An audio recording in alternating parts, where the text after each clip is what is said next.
Well, how you do, Buckaroos, and how the heck are you? So I'm just kind of hanging out on a Sunday. Uh, my wife had to go do something with her daughter for a little bit. I was doing some work around the house, so I take a little break and have a drink. So this is what I had to work with.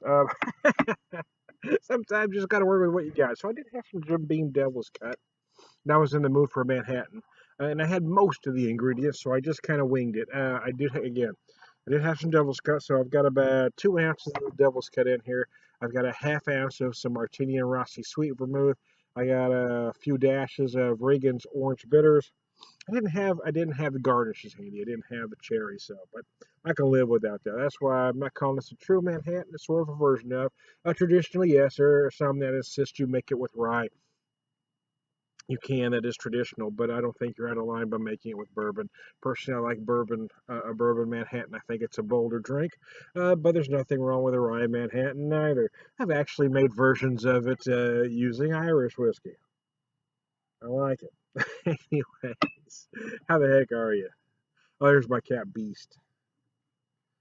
Beast, for a long time, didn't want attention. Now all of a sudden she wants attention. So for a long time she was just an indoor cat. All of a sudden she wanted outside, so we let her out. She never leaves the front yard.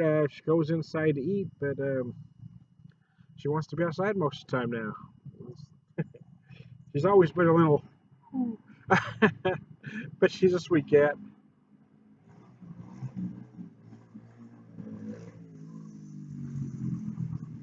Apparently got a miniature motorcycle gang riding behind her. Can you see him?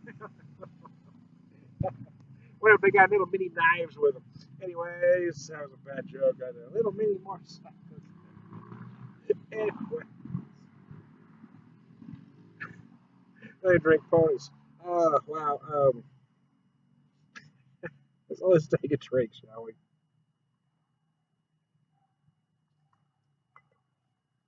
I like the Devil's Cut. Oh, that's good. I like the Devil's Cut. It's an affordable bourbon that runs typically between 20 to 5 in my neighborhood. Although I picked this one up for 16.92, so I think that's a bargain. I'm kind of whittling away on it for a few weeks now. It's good. I mean, it's not a higher end bourbon, but I like the flavors. It's big and bold. I think it lends itself well to a drink like a Manhattan because it is again a bold bourbon. It's got a lot of flavor, and then with the addition of the sweet vermouth and the orange bitters, it's nice. I mean, if I had some cherries, I probably would have chucked one in there, but I'm not a guy that usually needs a garnish anyway. To be honest with you.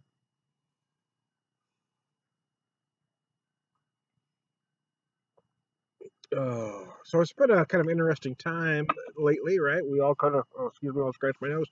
We all kind of survived the election, whether your guy won or not. There's still a lot of divisiveness. Hopefully, it'll go away. Who knows? I mean, personally, myself, I picked up a troll. I don't know what's wrong with people.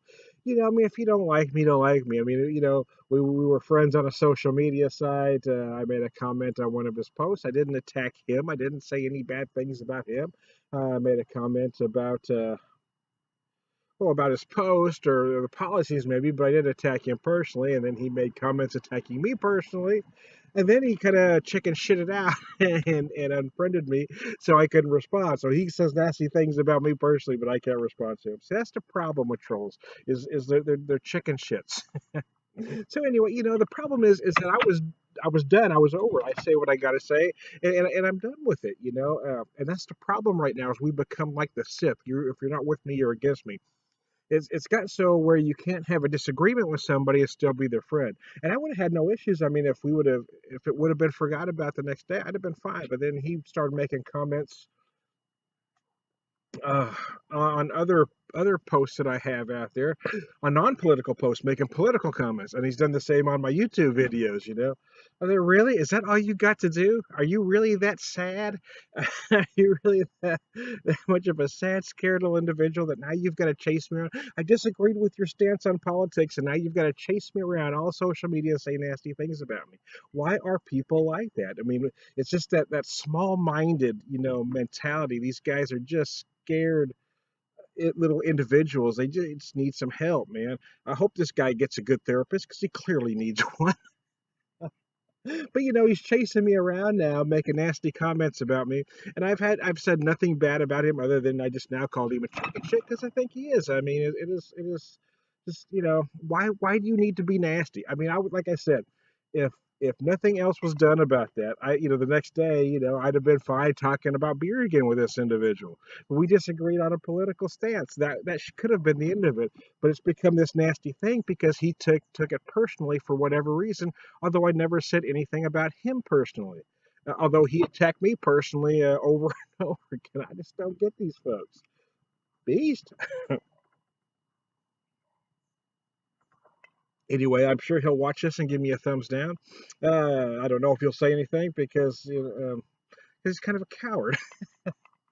I guess that's my point. That's my greater point. Is folks that want to go down your social media, or these videos, and just give them a thumbs down. You know, if you don't like the videos, tell me personally why you don't like it. Give me specifics.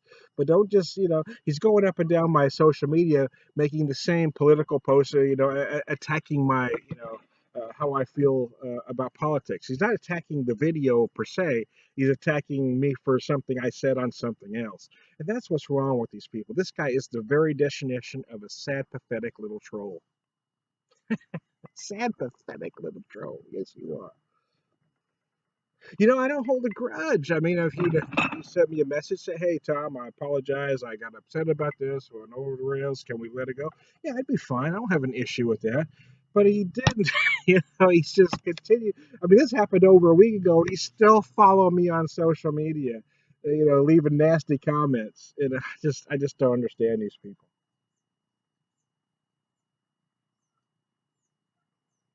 Hmm. There's a lot of positive about social media. There's a lot of negative about social media. I think some of the problem is that I think you lose some of the human contact, right? I mean, it used to be we'd be at a bar, we'd be talking about politics, we could disagree, and then we order each other another drink, and it's over with. But on social media, it seems to be unless you agree with me, you're an enemy, and that's kind of the society we become. We become again like Star Wars. We become like the Sith. If you're not with me, you're against me. You don't agree with me, so now I'm going to say nasty things about you and hunt you down. I just, why can't we just say, okay, I agree to disagree with you on this topic, and let's move on. So there you go. So if you're watching this, my little troll, hey, you want to get over it? Let's get over it. You want to say something to me personally? Let's say something to me personally. But don't leave political comments on posts that aren't political. Be a man. Be upfront about it. Send me a personal message. We could hash it out. We could become friends again, or we could just agree not to have anything to do with each other. And that's fine too. And I think that's the point that a lot of folks miss is that people don't have to be friends. Not everybody was meant to be friends with everybody. Sometimes you can say, okay, I mean, I don't know if you're a horrible person. I don't like the way you feel about these things. It's just for my core values, it's not going to work. I can't be your friend. That's okay. There's nothing wrong with that. But to intentionally go around and chase somebody down and say nasty comments, that's what's become wrong with our society. So there you go. Hey, I am Tom the Beer Whisperer. I'm doing a little whiskey whispering at the moment. I do dig me in Manhattan. This maybe not may not be a true Manhattan, but it is a Manhattan in spirit using my Crown Valley distillery glass here. I love this little glass I got there. My wife and I went up near the Branson area on our anniversary, and I picked up this glass at the distillery there. Got a nice little satellite distillery there. I recommend people go there if they get a chance.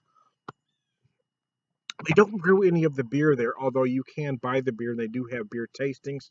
They have whiskey tastings. They do distill some of their spirits there. They distill the corn whiskey, excuse me, their cinnamon whiskey, and their cherry maple. All three are fantastic, but they do have some other whiskeys there that they don't distill there.